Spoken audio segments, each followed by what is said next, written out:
ganado, que si lo trajimos. Vea, yo me traje el ganado y las cabras, déjeme decirle se trajo también. todo, ¿no? Todo. Belleza. Vean ustedes qué belleza lo que traemos hoy. Y es que nos visitan de la Expo Leche. ¿Cómo va todo, don Álvaro? Buenos días. Hablemos sobre estos animalitos tan lindos. Buenos días, sí, muchas gracias. Bueno, nosotros venimos en representación de Expo Leche, Cartago. Este año Expo Leche celebra, bueno, el Campo Ayala celebra los 100 años de su formación y para eso traemos los animales a que la gente se emocione de ir a visitar estos animales y que vea que puede ver todo este tipo de animales. Vea, Mira, sí. ¿Y usted cómo está? Sí, me llama mucho la atención. Cosillito, bonita. Pero estas cabras son como un Doberman, ¿no? Es que Tienen orejas. sí, ¿qué razas son? Porque Estas cabras son raza La Mancha, es una característica de la raza. Vamos a verla, venga, para que... Tienen las orejitas como chiquiticas. Sí, un es una tornillito, característica, digamos, es una ¿verdad? característica de la raza como tal. Ajá. Es una raza lechera. Entonces ellas ahorita están en periodo seco, pero ellas son productoras de leche. ¿Qué colores son? Perdón, ¿qué colores, verdad? Esta es distinta. ¿Qué otros son, colores tiene esta raza? Blanca y predomina más que todo así el color oscuro, negro. Ella, más o menos ¿cuántas veces hay que ordeñarlas al día? 2 veces al día, se puede ordeñar una vez o 2 veces al día, dependiendo si tiene la cría. Ajá. ¿Cómo las cuidan ustedes? Se cuidan, ellas están normalmente en encierros. Ajá. Y tienen pues su comida en la mañana, en la tarde, comen pasto concentrado y agua, ¿verdad? Obviamente. Pero vea, es bandida, vea. ¿No es? Ay, Oh. ¿por qué es que hace así? Oh. Y pues le dio Como que hipo. tose. Ah, Le dio- No, eso es Eso es como normal. parte de ellos, parte de ellas. Sí, Muy no, bien. normal de ellas. ¿Las cabritas se bañan? Sí, se pueden bañar. Se bañan. Sí, claro. ¿Cada Pero cuánto? están muy lindas. No, ellas... ¿Cuánto? ¿Es necesario o no? No es tan necesario, digamos, ellas no son tan necesarias de bañar. ¿Y cuánto tienen estas cabritas? Hijo, pucha, eso sí... Ese es un dato que no sabría se decirlo. No, es un pero dato que no puedo... calculando más o menos. ¿Qué pueden ser? Primíparas. Sí, pueden ser de estar en su primer parto. Ahora, mi amigo. Estas vienen con la gente de la UCR. Ajá. Ahora, si las personas quieren ir a la actividad, estas cabritas van a estar ahí. Ellas van a estar presentes, si Dios quiere. Ok, Sí, señor. hablemos ahora sobre estas vacas tan lindas que trajeron hoy. Estas vaquitas, ¿cuál es su raza? Ellas son raza Jersey. Ellas, las 3, van a ser participantes de un juzgamiento que se realiza en Campo Ayala el primer fin de semana. El primer fin de semana se realizará un juzgamiento de razas lecheras y el segundo fin de semana se realizará un juzgamiento de razas de carne, donde va a haber Nelor y Brahman. ¿Qué se califica? Ajá. Se califican muchas características, digamos, se califica, bueno, hay 3 tipos de categorías, ¿verdad? Ahí la clase joven, la intermedia y la adulta. La adulta es la que ya tuvo ternero y entonces se evalúa la conformación del ubre. En ellas se evalúa o se trata de ver el potencial que ella puede tener cuando sea vaca, ¿verdad? Entonces se evalúa el carácter lechero, la amplitud de pecho, la colocación de las patas, el largo, la colocación de las costillas. Pero Hay un este montón de animal está factores. hermoso. La sacan de paseo también. Sí, ellas están entrenadas para caminar. Sí se puede, digamos, si Llévala. se la da a Diego la puede caminar. Ajá. Sí. Sí se puede, sí, para A ver. ver, Para ver vamos qué tan mancitas son. saque sus dotes de No, ganadero, a chiquita, ver. Aquí vamos con la Jersey, venga. Hágale la presentación. Oh, eso. Álvaro. Esa. Ahí va Ey, Diego de papá. giros. Ahí va, Viene se un ganadero, presenta. venga. Se presenta. Venga, Entrando vamos, al eso. ring de juzgamiento. Mírelo. Yo la presento aquí con Bueno, ustedes, Sarita. Si tiene Ojo. porte, lo que le Suave, falta es la suave. plata, pero Sara. tiene Lo que le porte. falta es el sombrero. Eso. Ah, el sombrerillo, ¿verdad? Ah, véalo. Qué Venga, bonita Sarita, que está. eso. ¿Cómo hace para que este Uno animal la se vea toca. tan sano? Sí, Aquí. tienen cuidados especiales. Ellas Gacho, pues mira. tienen una alimentación previo al concurso Ajá. y tienen características diferentes al resto del grupo, ¿verdad? Claro. Se escogen, véalo. se Aquí trata las de llevo escoger las mejores de la finca para llevar a ser juzgadas en la exposición, ¿verdad? Y de ahí sale una campeona, ¿verdad? Es prácticamente un desfile de belleza de Claro, animales. esto es un Esta desfile, está de 10. desfile de vaquitas, sí. Esto Está bien podando de la 10. palmera de Repretel. ¿Y estas cabritas se portan mal? ¿Se portan No, bien? se portan bien, se portan bien. ¿Se les puede dar paseo también? Sí, también Vea, pueden- yo creo- también pueden ella está pasear. curiosa, quiere como comerse las hojas. Vamos ¿Qué a hay ver. de cierto que las cabras se comen todo, don Álvaro? Sí, se comen todo. Hay que tener Son, cuidado. son terribles, sí, se comen todo. Ay, Hay que ¿y tenerlas estas- con buen pasto. ¿Estas por la raza suelen ser más inquietas o No, o no, es no, lo no, mismo? no, no, son, Cabras, son, cabra. son cabras, sí, no, lo que cambia es las características formológicas de ella y la característica de la cabeza, del tamaño, ¿verdad? Pero sí son productoras de leche. Para las personas que van a la feria, ¿qué acercamiento pueden tener con las cabras? O sea, ¿pueden darles de comer también? Pueden darles de comer, pueden tocarlas, pueden estar en las salas donde ellos van a estar. Por ejemplo, Ajá. Ganadera Víctor Manuel del Norte, ellos vienen desde Bagaces de Guayao, ¿verdad? Entonces ellos van a estar allá también y van a tener sus animales y una salita donde van a poder visitarlos y poder tocar los animales ahí en vivo y Qué a todo bonito. color, así como estamos aquí ahorita. Claro, que Y tengan no esa cercanía, pero solamente- hasta con una rama. Ah, ¿viste? ¿qué le parece? Y no solamente queremos tocar los animales, sino también probar las delicias Ahí le hacemos que entrega se de elaboran. las, Aquí le de dejo a las cabras. a las cabritas. Ahí Aquí está, estamos. eso. Y Viene vamos por a ver acá. si, porque la comidita también es muy importante, Muy ¿verdad, importante, caballero? ¿Cuál sí. es su nombre? José Luis Gómez. Don José Luis, ¿qué tenemos en esta mesa tan Bueno, sabrosa? Aquí tenemos quesito, tamal palmeado, tenemos tortillitas Qué bueno. de queso, tortilla palmeada, tenemos empanadas, Espera, quedemos, chicharrón de queso. quedémonos en este Ah, chicharrón de Ese queso. es el chicharrón de ¿Con- queso. con qué se hace eso? Pruébalo. Oiga, Dieguito. ¿Con qué se Bueno. hace, don José? Ese. Ese es el quesillo. Ajá. Se hace el quesillo A ver, con miel.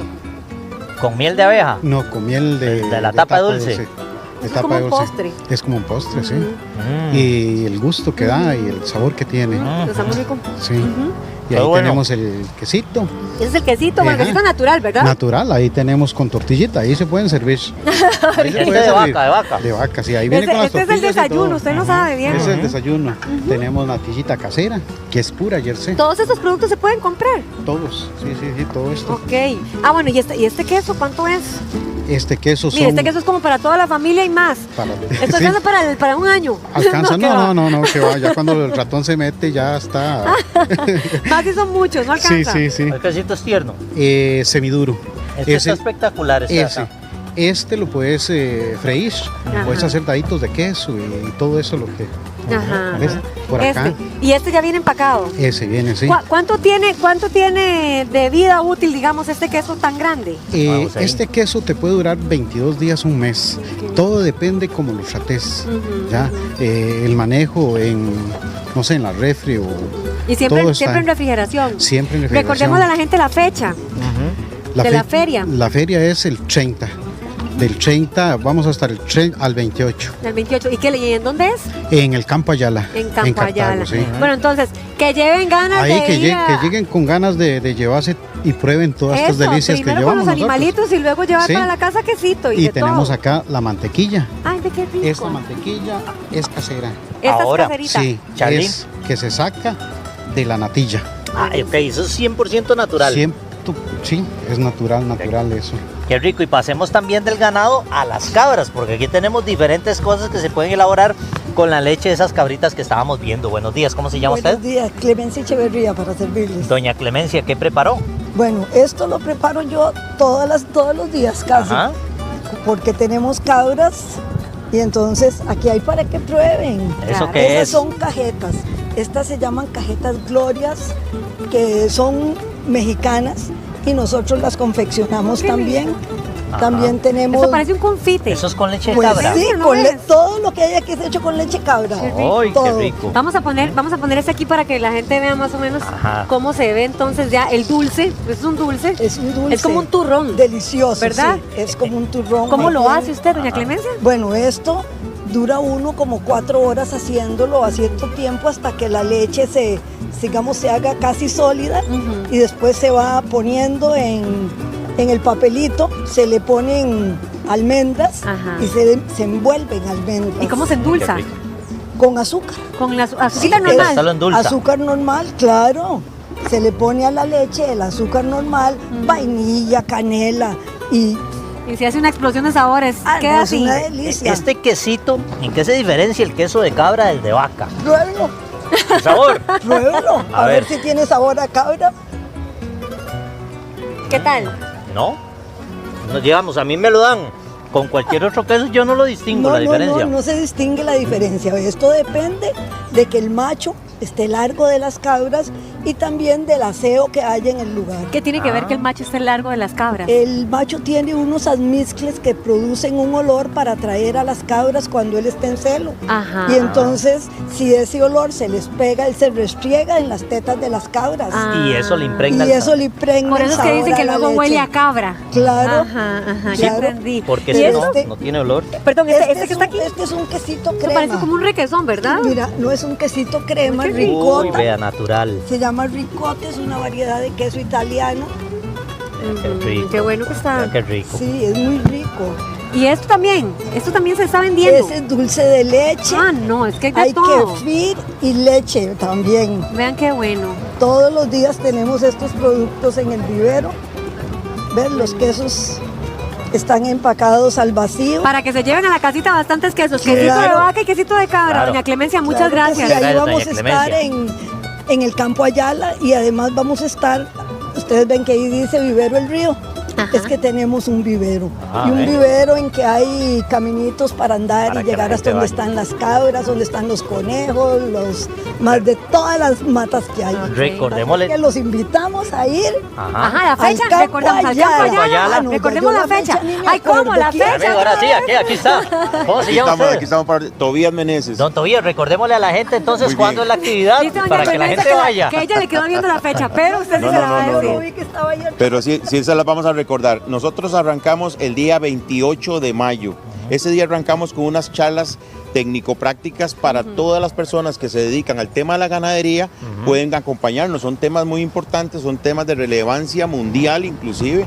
Tenemos expositores en la temática de la UCR y vamos a tener ese día una variedad de simposios. El día viernes, o sea, del 28 al 31 de mayo es la primera semana. Ajá. Y la segunda semana es del 1 al 7 de junio. La primera semana es la semana dedicada a la leche. Entonces van a encontrar todo esto que estamos viendo aquí, este ganado, porque son las razas de este ganado son razas de leche y las cabras también son lecheras. Entonces esa semana tenemos la leche.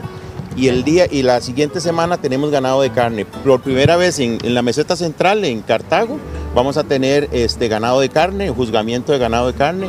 Asocebú nos está colaborando montones con eso y vamos a tener una actividad muy linda. Bueno, pues invitadísimos entonces, muchísimas gracias por acompañarnos a todos, que vayan a la feria, tengan este contacto con la naturaleza y además de esto, se lleven un buen quesito para la casa. Claro, de hecho, Muchas gracias. vea, voy a llevarle a los chiquillos porque yo los vi. Yo no puedo creer que esto tenga sabor de queso. Vean, chiquillos, ustedes, aunque no lo crean, lo pueden probar. ver, Esto es con queso su permiso. de cabra. De ¿Y ustedes cabra. ¿Qué me traen aquí? ¿Con qué lo Vea. podemos acompañar? Le Con presento pancito. aquí a Daniela Castillo y a Mariana Rivas, que están con nosotros. Daniela es nutricionista y Mariana se jala unos panes. Que sí que vea, acérquese, Hussein, por favor, para que vean, hay de diferentes tipos, son panes al estilo mediterráneo, son rústicos y crujientes por fuera, esponjosos por dentro, pues se terminan de cocinar, nos estaba diciendo ahora Mariana. Doctora, ¿cuáles calidades y cualidades nos ofrece el pan que ahora es tan popular, el famoso de masa madre? Sí, nutricionalmente hablando, es muy rico en probióticos, nos ayuda mucho con la microbiota del intestino. También se digiere mejor, es de bajo índice glicémico, entonces es ideal para pacientes diabéticos porque no nos eleva el azúcar. Ay, Ok. súper. Eso está buenísimo. Veamos, por ejemplo, estas presentaciones porque aquí hay varias. Entonces, empecemos por esta que tiene tantos colores y sabores. Cuéntenos, Mariana, ¿usted cuánto tiempo dura haciendo un pan como estos? Bueno, te cuento, este es un pan de sándwich, es un pan que es suavecito por dentro y un poquito crujiente por fuera. En estos panes duramos aproximadamente unas entre 20 y 28 horas, llevan un tiempo de fermentación prolongado, todo esto para tener los beneficios justamente que nos contaba la Sí. doctora. Y aquí lo acompañamos con tomatitos cherries, pepinitos crujientes, aceitunas y un quesito ricota. Ahora qué bien, bueno cuando se ve. vemos esa miga del pan, ¿verdad? Que se ve bastante cerradita, pareciera un pan común y silvestre, ¿verdad?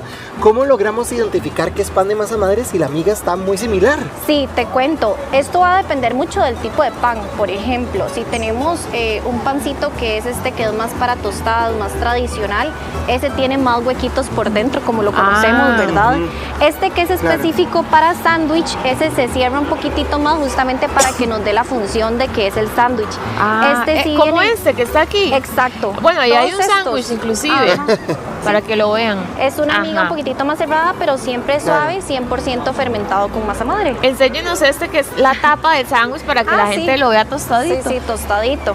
Doctora, ¿cuáles son los beneficios de comernos un emparedado como este, que es hecho con un pancito de masa madre y que además es similar al otro. Sí, esta opción es muy diferente.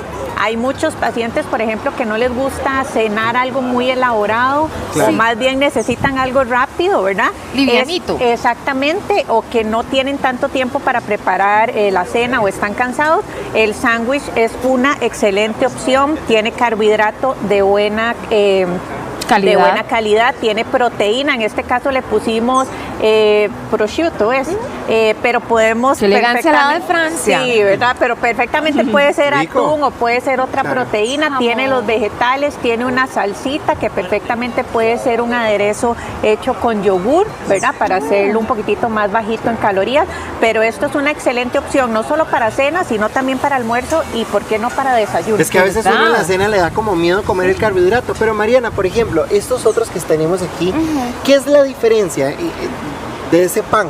Sí, te cuento, estos son hogazas tradicionales, este es el pan más tradicional, más rústico de la masa madre.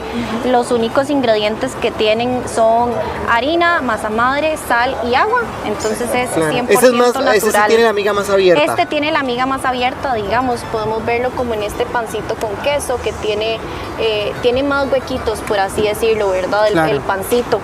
Y ese es pues lo más rústico en cuanto a masa madre. ¿Esto qué es? Que se ve tan grueso. Eso es mano de piedra. Mano de piedra, ¿verdad? Entonces cocinadita ya. es una excelente fuente de proteína y lo podemos usar para una tostada, para el sándwich que acabamos de mencionar. Eso estaría muy ¿verdad? rico. Sí, y Estaría sabe muy fabuloso. rico y huele muy rico. Entonces es una excelente alternativa de proteína. Mariana, por ejemplo, en este plato de acá, ¿verdad? Que tenemos diferentes alternativas, la idea es enriquecer el pan con esto.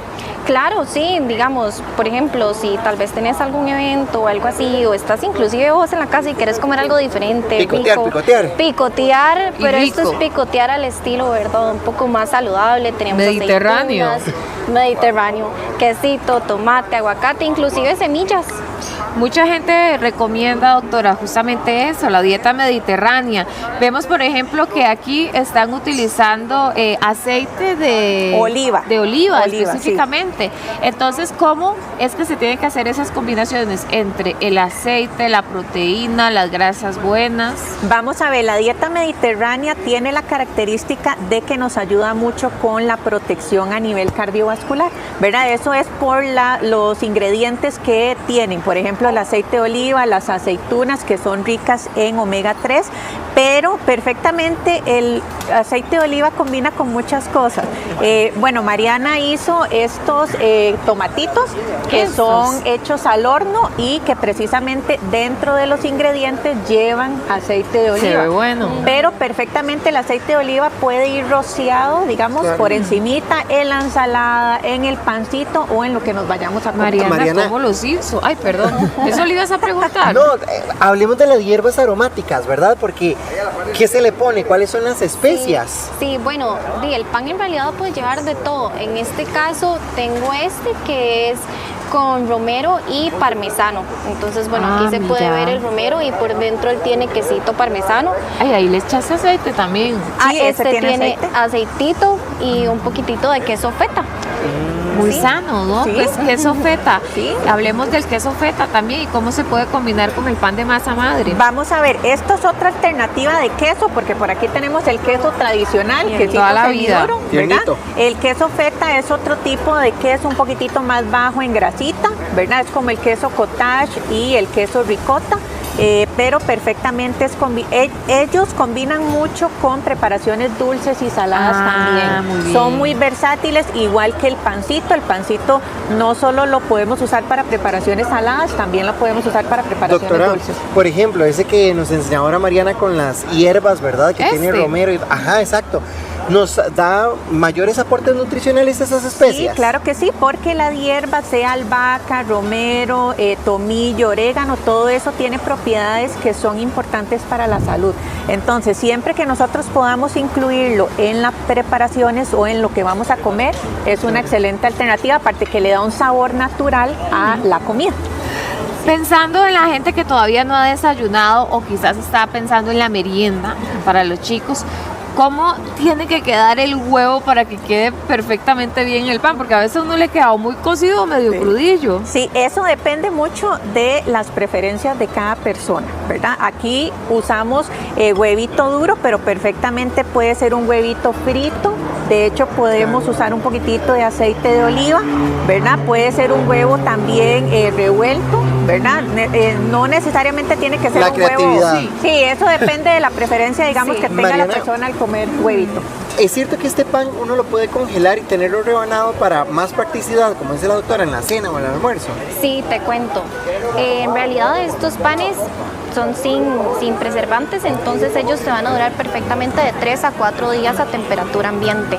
Después de esto, si te queda pancito, podés congelarlo y este dura hasta 3 meses congelado.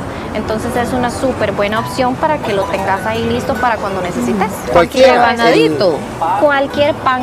Lo ideal es que sea rebanado y nada más lo sacas, lo tostas, lo Sí, puedes porque el calentar. congelado está complicado, ¿verdad? Sí, lo puedes tostar unos 5 minutitos en el fryer, sartén, hornito, y lo que hace justamente la masa madre es que revive. Entonces ella viene a revivir el pan, le vuelve a dar esa textura aireada, suave, que lo hace la fermentación lenta, y tenés un pan fresco prácticamente que cuando quieras. Muy bien, súper. Ahí también pusimos el vinagre balsámico. Bueno, suena manada, pusieron el vinagre balsámico. Sí. ¿Cuál es el beneficio de combinarlo con el pan? Vamos a ver, ese dulcito, entonces vuelvo a lo mismo, le da un sabor muy rico a las preparaciones. En este caso sí combina más con preparaciones saladas, pero nutricionalmente hablando es bajito en calorías, Buenísimo. no tiene tanta azúcar. Y se ve rico. Sí. Ay, sí, qué Daniela delicia. Castillo es nutricionista y Muchas Mariana gracias. Rivas Castro, la Muy experta amable. en panes de masa madre. Muchas gracias. Gracias. Muchas Muy gracias, amables. amores. Vieras que yo tengo que irme por acá porque me dijeron Ya. que hay alguien aquí que es vecino mío, de Horquetas de Zarapiquí, y que tiene unas frutas orgánicas y hasta exóticas, muy diferentes, como esa, vean. Ah, Ustedes estaban hablando de panes de masa madre, pero déjeme decirle que con la coliflor usted puede preparar pancitos deliciosos, es muy versátil. Puede preparar cortes de coliflor, dirá usted. Claro que sí, así de versátil es este vegetal, ¿verdad, Charlene? Esos platos me recuerdan a mi mamá, le mando un saludo. Jonathan Angulo, que es chef, hoy preparó estas delicias, que por cierto nos va a decir entonces cómo podemos cocinar la coliflor de una manera distinta. Y Eric es el productor de hortalizas, que hoy nos viene a hablar cómo está la cosecha. Eric, bienvenido. Buenos días. Bueno, todo está muy bien. La finca producimos todo de manera orgánica. Eso quiere decir que no usamos ningún veneno, ni plaguicida, ni fertilizantes sintéticos.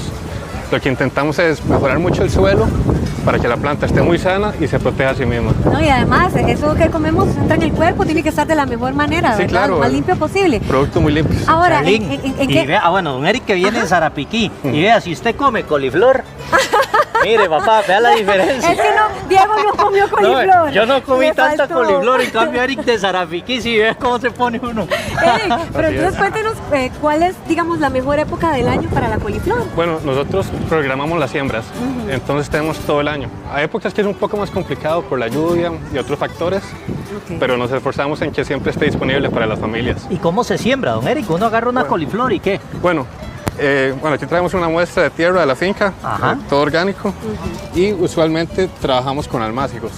¿Este es el almácigo de coliflor? Sí. ¿Puedo verlo? Sí, claro. Permiso. Usted está ahí, Qué bonito. Sí, entonces uno lo siembra la semilla en las bandejas y hasta que tiene 4 o 5 hojas ya hace el trasplante. Ok, ok, eso es lo hasta que tiene importante. 4 o 5 hojas el Ajá. almácigo. Sí, Ajá. esto dura como un mes, desde semilla hasta este punto.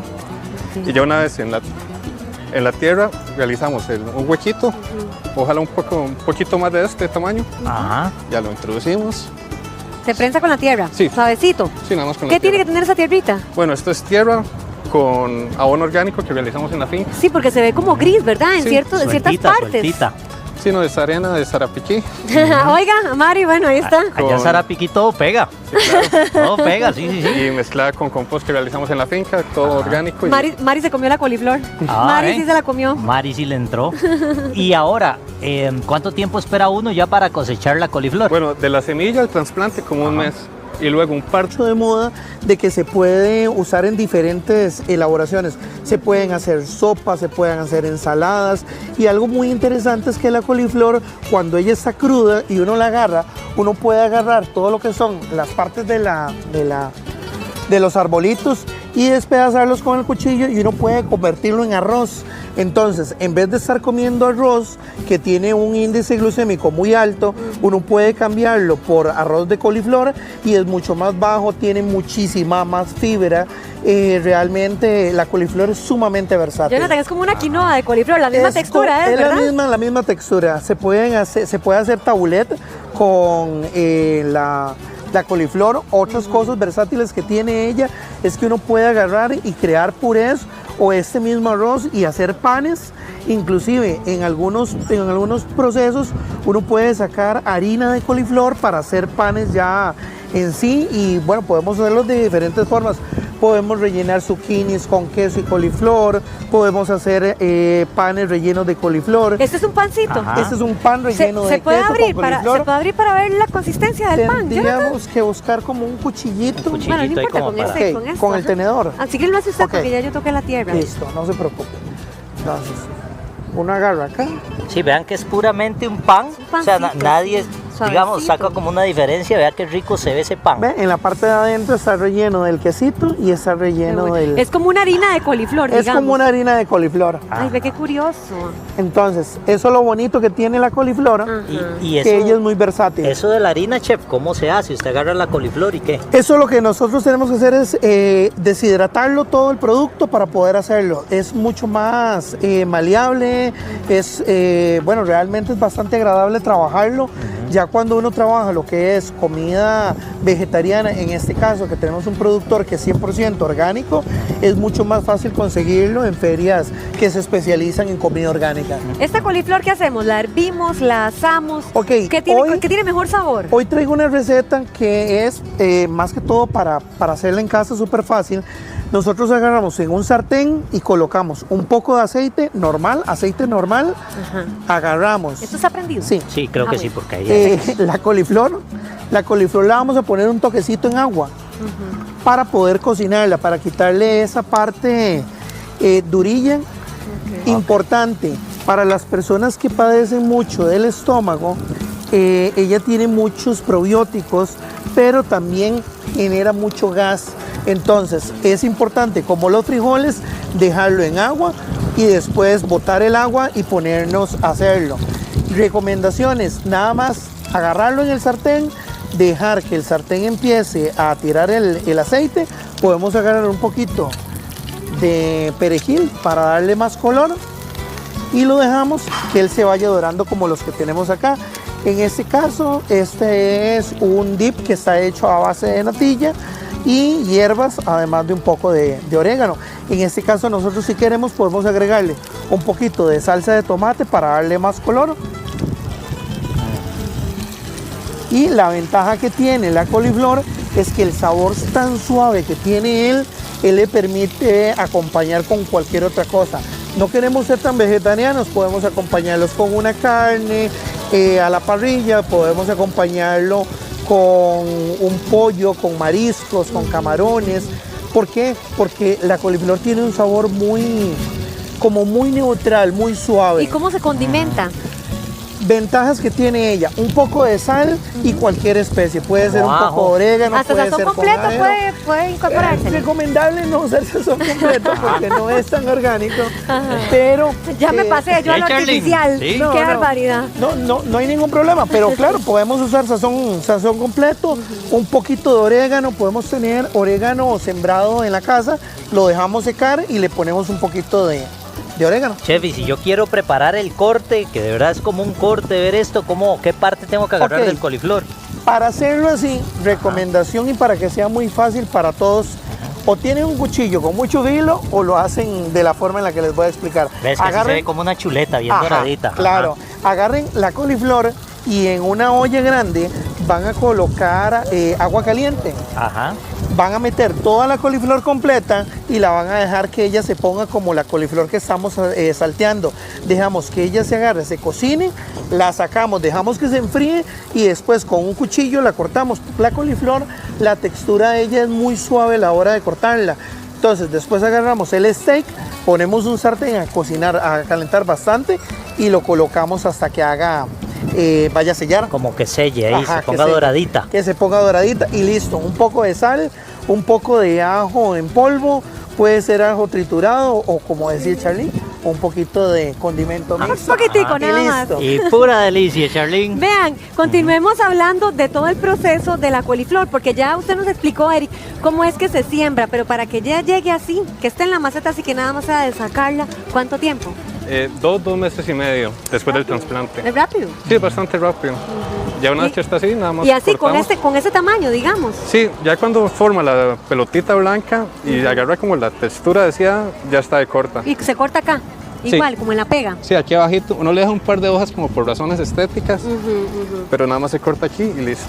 Don Eric, y estamos con la duda de que, bueno, usted en su finca produce otras cosas. ¿Qué es esto? Este es un tipo de Eso anona. es como una pitaya super saiyajin, ¿Cómo se véalo. llama eso? Y vea la carambola. Ay, es también. suavecita. Sí. ¿Cómo se llama esto? Esto se llama biribá. Biribá. Sí. ¿Qué es? ¿Y eso qué sabe? Es muy dulce, muy rica. Sabe como una guanábana más dulce. Una textura más como de yogur. Ok, pero es igual la textura de la guanábana, que es como acuosa. Un poco más densa tal vez. Menos líquida, como yogur, puramente como la textura de un yogur. Como para abrirlo y con una cuchara comérselas. Veo que ahí todo pega un montón. Vea qué clase de apios, qué otras Qué bueno, hortalizas se tiene ve usted que súper cultiva en sano. su finca. Bueno, tenemos una variedad muy grande. Nos enfocamos mucho en la diversidad, en diversificar mucho nuestros cultivos. Y tenemos desde plátanos, tubérculos, hortalizas, hasta frutas. Pero yo veo que todo Vea qué da lechuga. muy buenos frutos. Sí. ¿Cuál es el secreto? Abono orgánico. Mucho abono orgánico. Abono orgánico y hacer las cosas con mucho cariño. No, definitivamente. Vean que Uy, eso es que igual. Estos cuadrados están como una sopa negra. Usted sabe, Charlincita. Qué bueno. Qué rico. Unos frijolitos, un huevo duro recién hecho Ya- y le agrega Pero usted vea, el platanito ya me- así con arrocito fresco. Y uno sin Buenísimo. desayunar. Sí. Qué barbaridad. Y un pedazo de queso, de esos que Eso vimos es los que vimos ahorita, sí. Vamos a sembrar otra vez, a ver cómo era que Ok. se hacía. Aquí hay otra matita. Tenemos, sí, ¿la puedo sacar yo? Sí, claro. Vamos a ver, este es el almácigo. Ahí está. Eso. Ok. Eso. Este es el huequito. Sí. Lo ponemos ¿Qué tan igual. profundo tiene que estar ese huequito? Un poquito más grande que el adobe, llamo uno esto, un poquito más grande. Un poquito más. Entonces hacemos como la medida con el dedo, Sí, ¿no? no, no importa si queda un poco más profundo, no pasa nada. Ahí. Ok. Acá lo hacemos. No, es relativamente fácil. Ahora, en cuanto al riego, ¿cómo funciona la coliflor? ¿Le gusta el agua? ¿Directo en el sol? Sí le gusta el agua, pero tal vez no el agua de Sarapiquí, que Así puede que ser, llueve un sí, montón. puede ser un poco complicado. Nosotros tenemos como unos techitos encima de la era, como un tipo túnel. Ahí controlamos un poco la cantidad de lluvia. Y si fuera que la tenemos digamos, tenemos esto en la casa ahí adentro, ¿cuánto sería el riego? Un poquito todas las mañanas. no mucho poquitito? más. Sí, ¿Qué? ¿Un vasito puede sí, ser un de vaso agua? más que suficiente. ¿Y, Lo que y- sí, y en qué parte, a dónde se riega? como donde estarían las raíces. Lo que sí, ya cuando está formada la cabecita, no mojarla nunca. Vea, don Eric y Jonathan, les agradecemos muchísimo por habernos traído estas propuestas Muchas de gracias. coliflor, que la gente siembre hortalizas en su casa sin agroquímicos y que preparen estas delicias.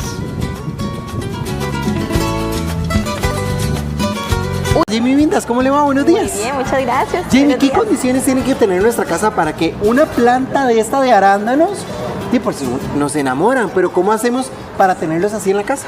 Claro.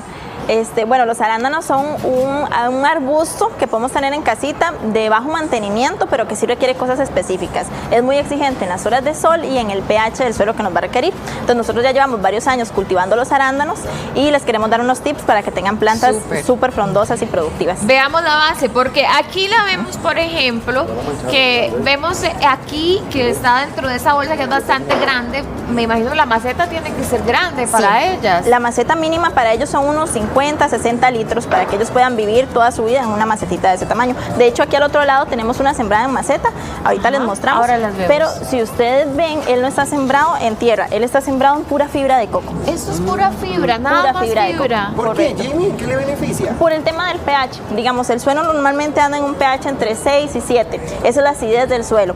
El arándano es un arbusto que requiere mucha acidez, entonces el pH de él tiene que estar entre 4.5 y 5. Eso se lo da el coco, ya de por sí el coco tiene ese pH, entonces es mucho más fácil para él. Si él no tiene el pH que le gusta, no va a fructificar. Mari, venga, hágase para acá, Jamie, vengan, porque aquí tenemos una plantita, caminemos, muy chiquitita como esta, ese ya es un arbusto grande, o como aquella otra. Esta partecita es de él. Ah, es de él. Ajá, ¿Eso es de él hijito. o es un hijo? Es un hijito Oiga, de pero él. es un hijo que vive por separado, ¿no? Espérese, ya Es muy independiente. Saquémoslo. ¿Se puede? No, pero ese no se puede sacar, él viene pegadito para acá. Pero aquí no está se una puede. bebé. Mira, Ay, esta sí es una chiquitita. plantita bebé. ¿A esa cuánto Uno le lo falta? compra así. Uno lo compra así o nosotros sí los criamos hasta este tamaño, los vendemos de ese tamaño. Pero esta planta, para llegar a ser un arbusto como este, faltan 2 años. Ay, le falta todavía el ratito. Le falta Oye, ya ratito. esta se iba a cachar el hijo, ¿vio? Sí, yo dije un hijo, un hijo. Es que increíble. también es interesante ver cómo se corta el hijo. No, ellos de hecho son complicados. De hecho, entre nuestras plantas es la más exótica porque este proceso se hace in vitro. Ellos se tienen que hacer en laboratorio in vitro y luego pasar al másico, luego crecer así y luego a planta Yo creí grande. que era nada más de agarrar una Jamie. tijera y volarle. No, él Yo no pega veo- por esqueje. Yo que esto muy es bien. tierrita. Esta es una mezcla de turba con fibra de coco, granza y carbón, pero tierra no tiene. Si tú ves es súper sueltita, ¿ves? En ¿Y le este- podemos echar fibra de coco? Sí, claro. Vea, voy La a fibra traer de un coco, ¿Cuánto le echamos? ¿Lo que me quepa en la mano? sí, lo puedes Voy a revolver ponerle con él, acá pero para que digamos, vean allá en la casa. Esta es la fibra de coco, esa es ¿verdad? la fibra de coco. Y así seca, no importa, Jamie. Sí, ya es cuando esto, mojemos Jay? ella ¿A se va a dónde se la humedecer. echo? Puedes echársela aquí encimita y lo podemos mezclar. Pero digamos, él está en una mezcla para un estado de crecimiento más pequeñito. Digamos, una mezcla que le sostiene un poquito más la humedad. ¿En qué orientación del sol, Jamie, se tienen que plantar los arándanos para que les dé suficiente sol pero que no se tuesten? Ellos tienen que Le estar a puso pleno mucho. sol. Yo creo que sí, Jamie. Porque hay un poquito. exceso ahí. que me- Espérese, le ella saco me un dijo lo que me toque. entraba en la mano. Tus manos son muy grandes. Pues Ellos ya- tienen ya que estar a pleno sol, no son plantas de sombra. A veces los vemos Sol, como sol. delicaditos, ¿verdad? Porque son chiquititos, porque Es son un cierto. fruto exótico, Jamie. pero son plantas súper fuertes. ¿Cómo hacemos? Porque, por ejemplo, yo vivo en Barba de Heredia y allá en San José de la Montaña, por el volcán o incluso en San Rafael, por el Monte de la Cruz, uno ve mucho por el clima. Claro. O San Isidro de Heredia, allá por la Cazuela o por Sí, sí, Concepción. uno creería que es de frío. Uno lo podría tener aquí también. Ellos se pueden cultivar bien de 800 metros sobre el nivel del mar hasta los 2500. Entonces, súper bien en esos estados. Entre más frío sea el lugar, vas a tener un arándano más grande y más dulce. Pero mira la cantidad de arándanos que puede dar una ramita. Tamaño poco. Sí. Tamaño poco, diríamos nosotros los ticos. Vean, aquí están los verdecitos y aquí ya va tirando un fruto más maduro. ¿Cómo es eso? Ellos tiran maduro y verde a la vez. De hecho, es importante, muy importante en el árbol de arándano, la poda. Entonces, lo que vamos a tratar de lograr es que el árbol esté en los 4 estados de crecimiento, ¿verdad? Que tenga ramita nueva, que tenga fruto verde, que tenga fruto maduro y que tenga floración. Si logramos eso en un mismo árbol, tenemos arándanos todo el año. Vea, Jamie, aquí hay arándanos. Este mismo, eso le iba a decir, porque, por ejemplo, es curioso. Todos los árboles se parecen, pero este en particular tiene arándanos mucho más grandes. Vea este, por ejemplo. De hecho, sí, ellos pueden dar qué? frutos Qué desde que están brillante, ve chiquititos, aquí, qué brillante pero que el está. tamaño del arándano te lo va a dar la madurez de la planta. Entonces, y también cuando están Vamos a ver enllenados, este. Pruébelo. cuando están enllenadito, es importante un Y buen yo riego. este. Un riego constante es importante porque si no, los arbolitos se van a, los rico. arándanos se van a inflar poquito si no tiene mucha agua. ¿A qué altitud? Porque digamos, aquí estamos haciéndole la boca agua a todos, arrancándonos y comiéndonos directamente de la planta. Pero, ¿a qué altitud podríamos tener esta planta? Altitud de cultivo, digamos, de los Sí. 800 metros a los 2500. Entonces, aquí en San José estamos como a 1000 metros en promedio, ¿verdad? Claro. Moravia 1200, Heredia tenemos zonas hasta más altas, ¿verdad? El centro de Heredia también está a 1100 metros de altura. Entonces, en realidad, en todo el GAM podemos tenerlo. Ven, hagámonos para acá, hablemos del sustrato, Jamie, que lo tenemos aquí. ¿Qué es lo que ellos necesitan? Ellos ¿Verdad? no son muy Porque- exigentes, entonces tú los siembras en plena fibra de coco, eso le va a aportar drenaje, el pH necesario y la alimentación sí se la vas a poner externa, porque es un árbol que te va a dar muchísimos arándanos, entonces no ocupa tanto, comer dijo Mari. bastante. Sí, Pero no entonces, tanto. Pero no en exceso. lo que tú ocupas es fertilizarlos una vez al mes y con eso tú ya tienes. No son plantas, no son altamente exigentes. Si yo tengo las plantitas, pues no en maceta o en bolsa, y las quiero poner en la casa, Vea la otra, es que ella no pierde, ¿verdad? Vayan a buscar arándanos. ¿A qué distancia Está las muy tengo que fácil de sembrar? cazar, vea. Como entre 1 a 1,5 metros más o menos. Son plantitas bastante frondosas, pero como te digo, vamos a estar realizando podas todos los meses para tener esos 4 estados de crecimiento. Ok, vea, yo me llevo una planta tal vez ya como esta, ya grandecita y con arándanos. Una vez que ya la tengo en la casa, ¿cómo la cuidamos? Porque ella en el vivero está en un hotel 5 estrellas, Totalmente. pero cae en la casa y En las manos suyas. Imagínense. Lo que ocupamos es encontrarle un espacio en exterior donde tenga mucho sol, Para acá, donde le podamos dar suficiente agüita, Ajá. riego diario. Si no llueve, si llueve ya podemos desentendernos completamente del riego. Ah, bueno. Ajá. Jamie, vea, yo veo unos rojos, unos verdes, unos morados, ¿verdad? ¿Cómo hacer o cómo funciona? Porque de los 5 que me he comido, hay unos que 6. me salen Más ácidos. muy dulces y otros más ácidos. Ajá. ¿En qué implica eso? ¿Cómo los hacemos dulces? Digamos, entre más maduro esté, más dulce va a ser. Entonces estás comiendo algunos que aunque están morados no están tan maduros. Entonces eso va a depender. ¿Cómo sabes, Jay? ¿Cómo lo identificas? Ajá. Sí, digamos, te puedes comer hasta esos que están Vea esto. azulitos y están más Uy, dulces. vea, esto está grandísimo. Ajá. Y los chiquititos también son súper dulcitos. Vea, voy a ponerle esta a la par, Qué delicia. porque a veces se ven así como opacos y otras veces brillantes. Eso es que perdió la pruina. Esto que tiene aquí se llama pruina, mira. ¿Qué es eso? Es una capita de protección. Eso es un polvito que los protege del sol. Ellos lo traen. Ah, ok, Ajá. ok. Entonces ya eso es cuando la Es pierde. el protector son solar. Exactamente, es protector Mira solar. vos. Voy con el que no tiene pruina. Jamie, ¿estaba dulce, estaba salado? Dulce. Bueno, ácido, sí tiene razón. Sí, salado jamás. Salado en la vida. Es Yo me súper quedé fácil. pensando. De verdad que Vea las este plantas de arándano, ya cuando son muy pequeñas son complicaditas porque hay que llevarlas hasta este tamaño. Pero ya cuando ustedes se llevan una planta perfectamente productiva, es solo solcito, agua y abono una vez. al mes. Nosotros estamos aquí comiendo arándanos directamente de la planta. Claro que no es el deber ser, hay que lavarlos. Pero a Qué la rico, hora uno qué rico. pensaría que, por ejemplo, cuando se están atomizando, Ajá. podría haber algún inconveniente, tal vez si uno come directo. Sí, digamos, nosotros nos enfocamos mucho en el manejo orgánico de las plantas. Entonces, si tú tienes insecticidas orgánicos, trabajas todo orgánicamente, Claro. no hay ningún problema. Jamie, usted está en San Súper. José, ¿verdad? Sí, estamos en el puro centro de San José por la terminal de Caribeños, a la pura par del Servicentro Turnado. Muchas gracias. Provecho. Adelante, dale. Gracias. Y nos quedamos viendo los arandanitos. Los esperamos Muchísimas allá. Lo que usted Gracias. se está comiendo. Exactamente, vea qué delicia. Ay, vea estos otros.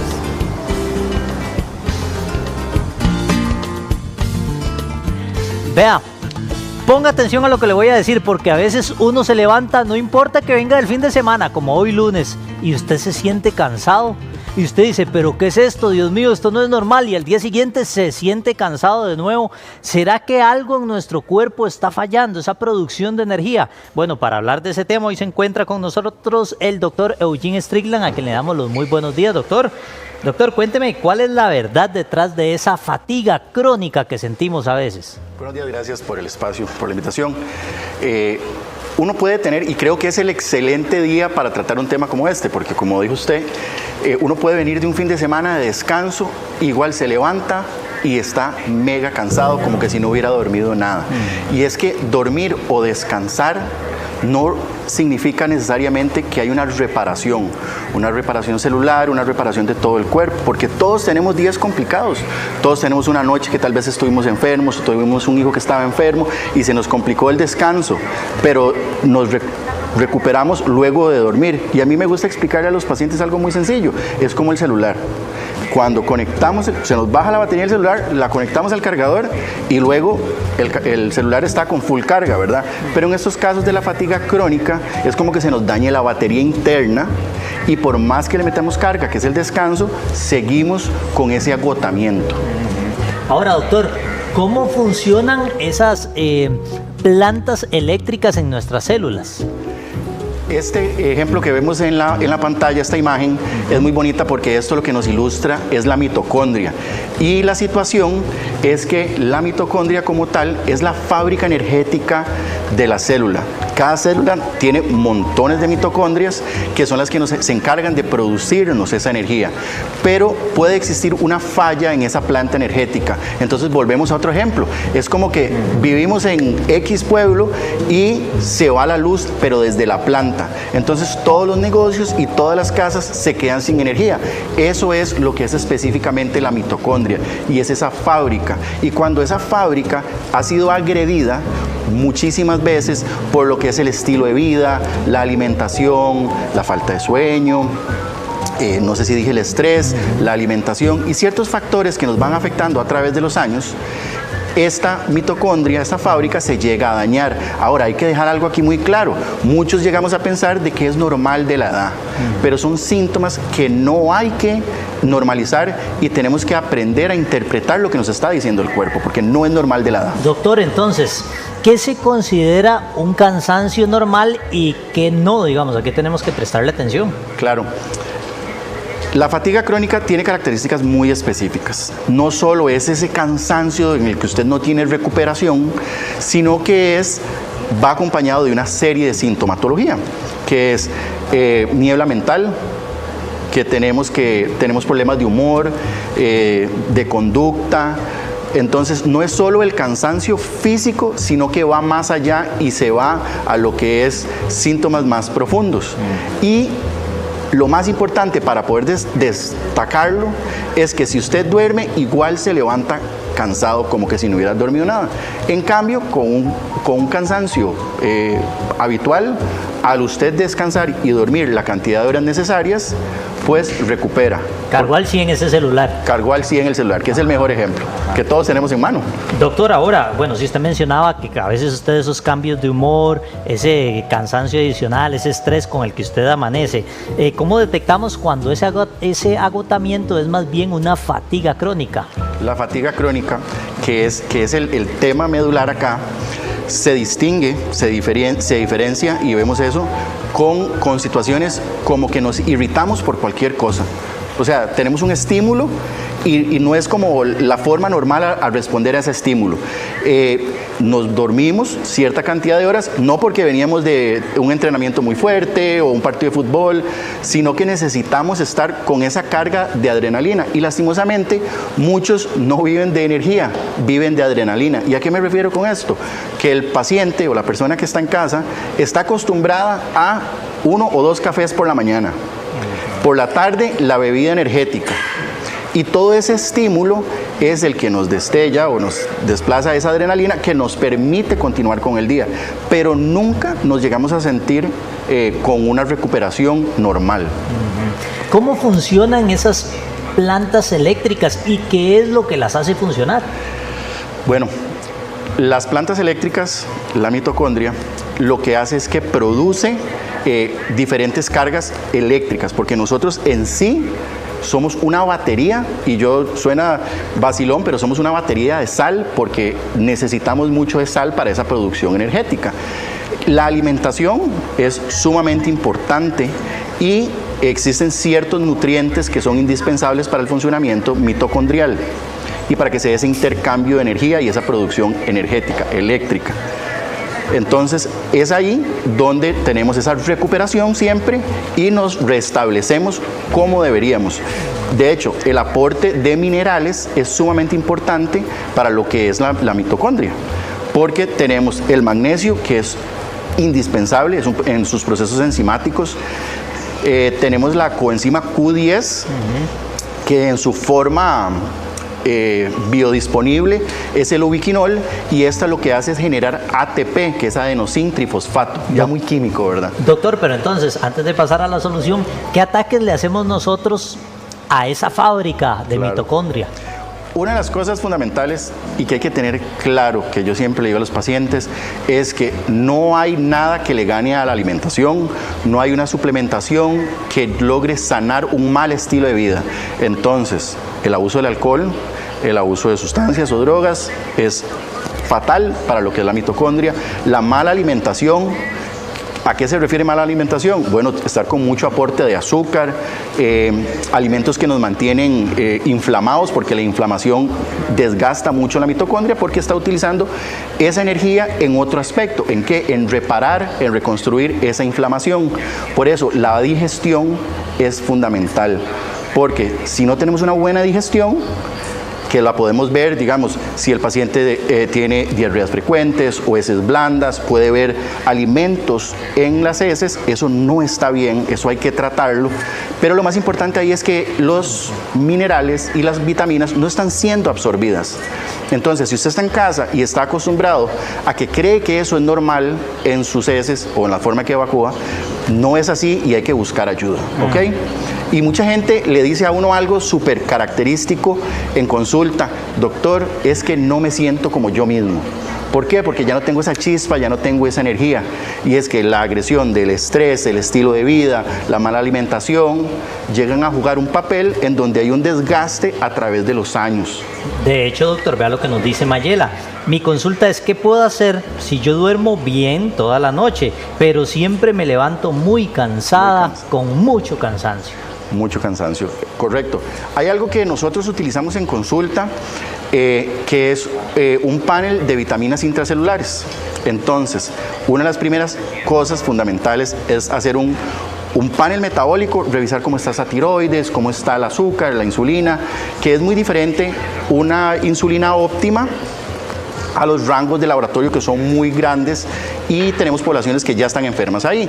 Entonces, tener una insulina como de un rango de 5 a 7, tener una TSH, que es la hormona de la tiroides, que se mide usualmente, que ande entre 1 y 2.5, esos son rangos óptimos. Pero también nos vamos a medir vitaminas intracelulares, que es la vitamina B, vitamina B12, que son fundamentales para la mitocondria y ese proceso de energía. Todos estamos acostumbrados a veces a ir a la farmacia y pedir: póngame una vitamina para recuperar la energía, para sentirse mejor. Pues sí, funciona muy bien, de hecho, inyectado funciona mejor que oral, porque hay veces tenemos esos problemas digestivos que no nos permiten absorber de forma correcta esas vitaminas. Entonces, hacer un panel de laboratorio es fundamental para saber, y después de ahí ir tratando específicamente las necesidades de ese paciente. Doctor, por ejemplo, si muchas personas van y se hacen exámenes de sangre y dicen: ah, no, pero es que en los exámenes no me salió nada, todo normal. Se me ocurre, no sé, la glucosa podría servir como indicador para saber que algo está mal en esta planta de energía. Claro que sí, porque tendemos a saturar la mitocondria con mucho azúcar. Existe la hemoglobina glicosilada, que es la cantidad de azúcar que se nos está pegando a sangre, pero también la glucosa como tal es un factor importante a medir, ya que podemos ahí saber si estamos inundando esa fábrica de energía de azúcar. Entonces la llegamos a dañar completamente. Una glucosa debería estar por debajo de 90. Cuando ya hablamos de glucosas de 95 a 100, ya tenemos que tenerle mucho cuidado, y para arriba de 100 ya tenemos lastimosamente un paciente que va encaminado a enfermedad. Ahora, doctor, también está que a veces las personas, o sea, no sé, puede ser una sospecha la tiroides, ¿verdad? Usted dice, debe ser por la tiroides, pero me hacen el examen, el TSH, y sale normal. Sí, de hecho, los paneles tiroideos son algo que definitivamente tiene que estar. ¿Por qué? Porque la TSH solo nos mide una parte. Es como ir manejando con un ojo tapado. Uno solo ve una parte de la carretera, y eso no es lo ideal. Aquí lo óptimo es hacer el panel con TSH, como le digo, de 1 a 2.5, medir T3 reversa, T4, pero igual, Diego, puede existir la posibilidad de que el paciente tenga todos esos indicadores de tiroides específicamente bien, y que aún así se sienta muy agotado y sí sea por la tiroides, porque existen anticuerpos que se nos van a afectar. Entonces hay que medir los anticuerpos. Pero otra cosa que se hace muy poco, que hay que medir, y lo hacemos mucho en medicina funcional, es ir a ver los virus, la carga viral de ese paciente, porque existen virus de bajo grado que la mayoría tenemos. Como ¿cuáles? Como el Epstein-Barr, que se estima que el 90% de la población ha sido afectada por ese virus en algún momento, la mononucleosis, el Epstein-Barr, el citomegalovirus, que se me olvida, y el herpes. Entonces, estos virus como tal, aunque no estén activos, están ahí detrás de la película y generan un cansancio muy extremo. Entonces, para esa paciente que consulta, que ¿qué puede hacer? Bueno, hay que medir también esa carga viral pero fundamental empezar por lo que tenemos en casa. ¿Y qué es lo que tenemos en casa? Lo que nos metemos a la boca, la alimentación y sanar las rutinas de sueño, que es fundamental. Ahora, doctor, sí, usted nos mencionaba la alimentación. ¿Con qué lo podemos complementar ya cuando comenzamos a llevar un estilo de vida saludable, alimentarnos bien, pero qué complementos hay que nos puedan ayudar, suplementitos? Como le decía fuera de cámaras, venimos con lo más básico a cosas más avanzadas y a productos que todavía están en estudio. El omega 3 es muy importante. Todos lo conocemos, todos lo sabemos, siempre se habla del omega 3, pero la situación con el omega 3 es que nos protege lo que es la barrera de la célula, que es la que tiene en el interior la mitocondria. Entonces, ese retículo se ve protegido con el omega 3, que es una grasa saludable, y nos baja lo que es la inflamación. El magnesio, que se utiliza para hasta 700 procesos enzimáticos, es fundamental para producir ATP, adenosín trifosfato, que es la molécula básica de energía del cuerpo. El ubiquinol, también súper importante, que es conocido como la coenzima Q10, pero aquí también hay algo tal vez muy químico, muy farmacéutico, que hay que explicarle a la gente. No es lo mismo una B12 que pueda ser absorbida por el cuerpo de forma fácil, como es otras que no se absorben de forma fácil, como la cianocobalamina, no se absorbe fácil. Entonces hay que buscar una metilcobalamina que el cuerpo va a poder absorber mejor. Luego tenemos un producto como este, que es la L-carnitina, que la L-carnitina tiene una ventaja riquísima, que hace que la grasa la podamos transformar en energía. Y de eso hay muy poquitos productos en el mercado. Entonces, la L-carnitina se utiliza mucho, pero la ventaja de ella es esa, que no ocupa azúcar, no ocupa otros procesos, sino que agarra la grasa y la convierte en energía. Después, acá traíamos dos cositas más de ejemplos de suplementos, que es el azul de metileno, que le estaba explicando a usted que en sí fue el primer medicamento en la historia sintetizado que se utilizaba para la malaria, pero quedó en el olvido porque ya tiene más de 150 años aproximadamente, había quedado en el olvido y se empezó a utilizar como un tinte para las ropas. Después lo empezamos a ver mucho en las peceras, el azul de metileno, para que las peceras se mantuvieran limpias, bien, pero esto es un azul de metileno de grado farmacéutico. ¿Y qué es lo que hace eso? Permite un cambio eléctrico específicamente de electrones dentro de la mitocondria, para que usted tenga ese boost de energía, como meterle un 220 y recarga rápido, como cuando usted compra un cargador rápido. Eso es lo que le hace el azul de metileno. Y una cosa muy particular que estábamos hablando es que entonces usted toma el azul de metileno y usted va a orinar azul también, para que no se asusten cualquier cosa. Doctor, bueno, le faltaba uno más. Sí, claro, nos faltan dos más. Tenemos el NAD, que es la nicotinamida dinucleótido.